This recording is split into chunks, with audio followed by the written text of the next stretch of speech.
ng bagyong Uwan, pinaghahandaan na ng mga lugar na dadaanan nito. Hindi na kami naghihintay na aabisuhan pa ng barangay. Binibilisan po namin habang may araw pa. Pati mga ahensya ng gobyerno nagbigay ng direktiba. We are urging everyone, including our local government units, to implement na po yung ating mga preemptive or preparatory activities.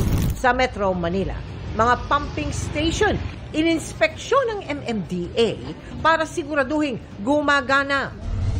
Pamilya ng grade 3 student na hinalay umano sa loob ng eskwelahan sa Tarlac, hindi nakapagpigil ng makaharap ang suspect na guro. Hustisya yung gusto ko para sa anghel kong anak.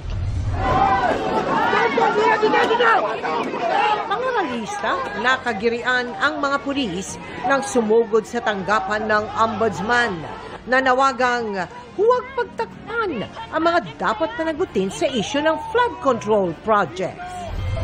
Mga whistleblower sa maanumalyang mga proyekto kontra baha, kumanta na ayon sa DOJ.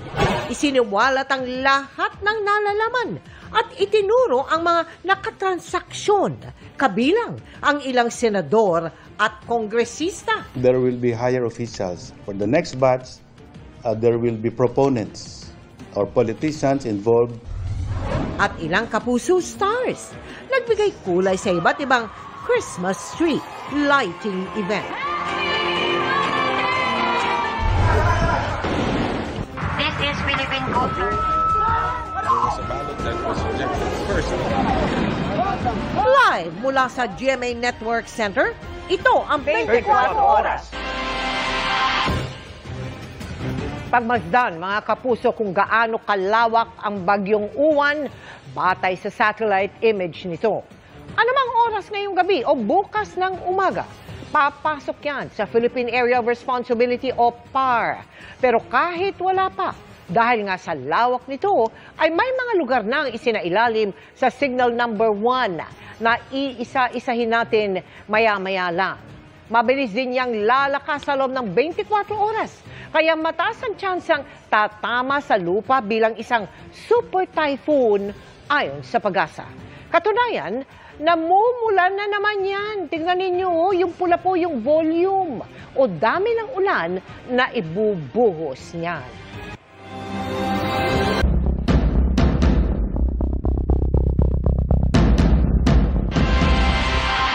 Hinimok ng national government ang mga lokal na pamahalaan na magpatupad ng preemptive evacuation bago pa man tumama ang paparating na bagyo.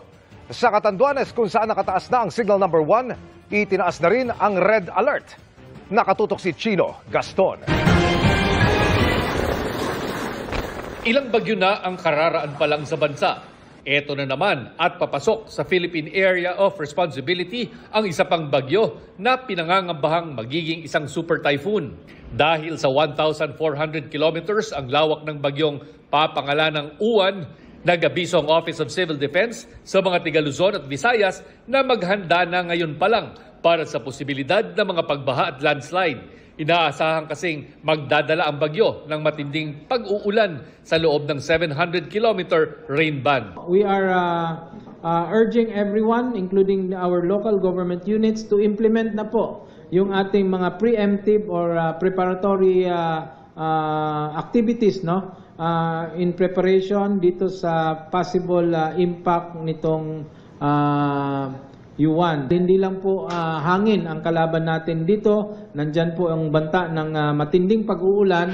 Sa Catanduanes, itinaas na ng lokal na pamahalaan ang red alert status epektibo simula kaninang 1:00 ng hapon.